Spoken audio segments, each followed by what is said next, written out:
Hello, Erica here, and today we are going to talk about my favorite books that I've read in 2016. There are still a few days left in 2016, so I might find a hidden gem, but I'll be sure to do a very loud and shouty and excited review of it if that happens. I didn't do like a top 10 or anything. I didn't want to limit myself by a number or have to talk about books that I really didn't feel like were my favorites. So I have 6 books here to talk about.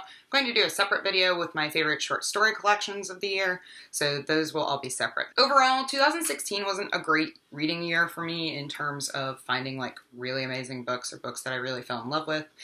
I read a lot of very good books. It's not to say everything I read was garbage, but I didn't, discover a lot of books that really were very impactful and kind of had a long-lasting effect on me. So that's why I only have 6 to talk about today.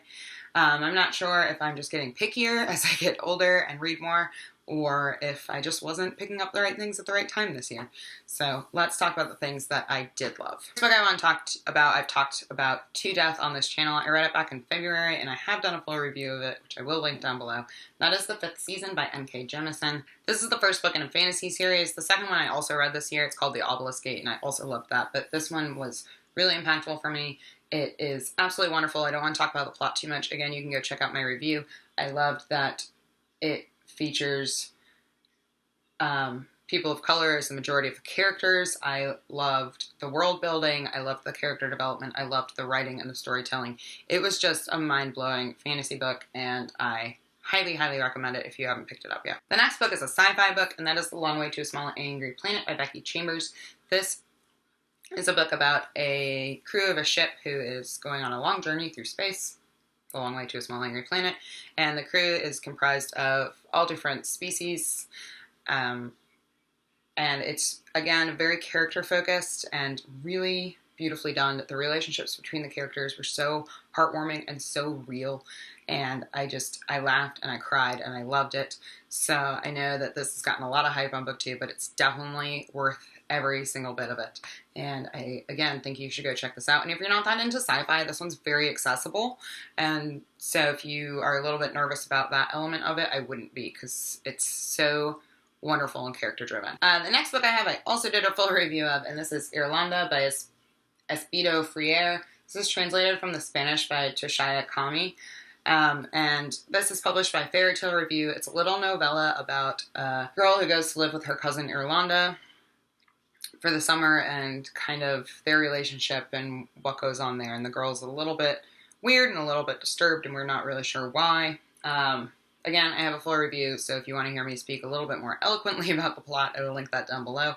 But this really surprised me, and I thought it was really beautiful, and again, highly recommend it. Of course, The Girl Who Raced Fairyland All the Way Home had to make this list. This is the 5th and final novel in the Fairyland series by Catherine M. Valente. It was published this past March, and I read it the day it came out, I think. Maybe the week it came out. I loved it. I thought it was a perfect ending to the series. If you have not yet checked out the Fairyland series by Catherine M. Valente, I highly recommend that you do. I have another Catherine M. Valente book on this list. She is one of my favorite authors, so sorry. But this is an adult novel. It's called Deathless. This is based in Russian fairy tales and folklore, and it is the story of a girl who basically falls in love with death. It's really fantastic. Again, it has really, really vivid characters, really wonderfully presented relationships, and I really was intrigued by kind of the Russian mythology in it, because it's not something that I'm so familiar with. So I, again, highly recommend this. It's not as inaccessible as Radiance, her recent sci-fi novel, is. So if you've struggled with that but want to read her adult fiction, this might be a better place to start. I really enjoyed it. And then I have one more, which is my favorite graphic novel I read this year. I talked about this in a graphic novels wrap-up, but this is Cursed Pirate Girl by Jeremy A. Bastian. And this is a journey filled with adventure above and below the mythical waters of the Omerta Seas, a nautical fairy tale of strange creatures, whimsical characters, swashbuckling danger, and the most bizarre pirates you could hope for.